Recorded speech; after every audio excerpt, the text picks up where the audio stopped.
congratulations, it's a boy. Or congratulations, it's a girl. As a pediatrician for nearly 20 years, that's how many of my patient relationships began. Our bodies declare our sex. Biological sex is not assigned.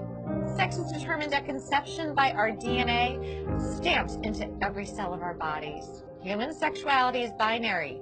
Either you have a normal Y chromosome and develop into a male, or you don't, and you will develop into a female.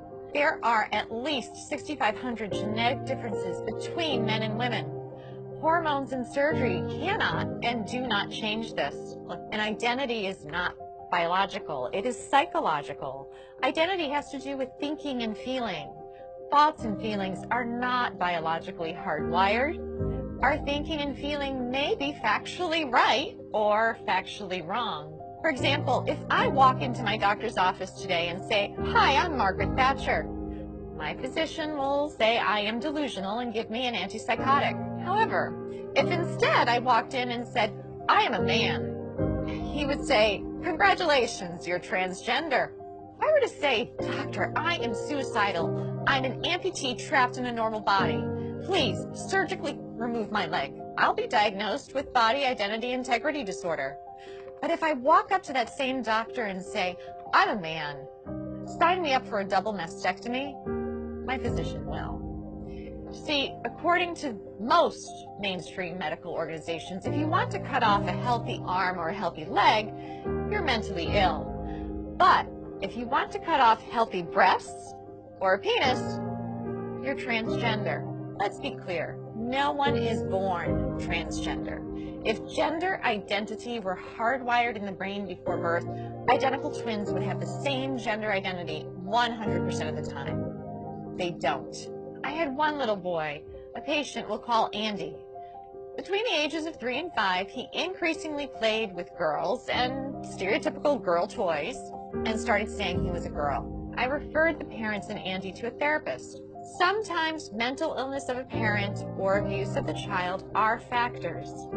But more commonly, the child has misperceived family dynamics and internalized a false belief. In the middle of one session, Andy put down the toy truck and held on to the Barbie and said, "Mommy and Daddy, you don't love me when I'm a boy." What the therapist learned is that when Andy was 3, his sister with special needs was born. She required significantly more of his parents' care and attention. Andy misperceived this as, "Mommy and Daddy love girls. If I want them to love me again, I have to be a girl." With family therapy, Andy got better. Today, Andy's parents would be told something quite different. They would hear, "This is who Andy really is. You must change his name, ensure that everyone treats him as a girl, or else he will commit suicide." As Andy would approach puberty, the experts would put him on puberty blockers so that he could continue to impersonate a girl. Experts assure us it doesn't matter that we've never tested puberty blockers in biologically normal children. It doesn't matter that when blockers are used to treat prostate cancer in men and gynecologic problems in women, that they cause problems with memory. We don't need testing.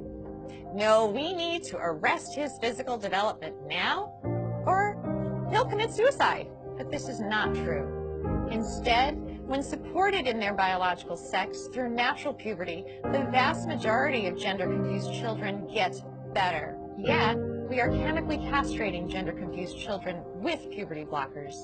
Then, we permanently sterilize many of them by adding cross-sex hormones. Cross-sex hormones are estrogen and testosterone. Those put young children at risk for heart disease, strokes, diabetes, cancers, and even the very emotional problems the experts claim to be preventing. P.S.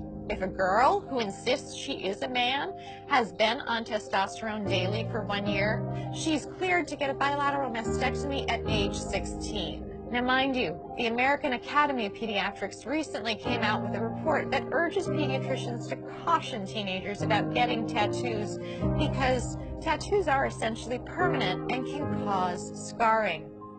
But this same AAP is 110% in support of 16-year-old girls getting a double mastectomy, even without parental consent, so long as the girl insists that she is a man and has been taking testosterone daily for 1 year. Let's be clear, to indoctrinate all children from preschool forward with the lie that they could be trapped in the wrong body disrupts the very foundation of a child's reality testing. If a child can't trust the reality of their physical bodies, who or what can they trust? Transgender ideology in schools is psychological abuse that often leads to chemical castration, sterilization, and surgical mutilation. If that's not child abuse, ladies and gentlemen, what is?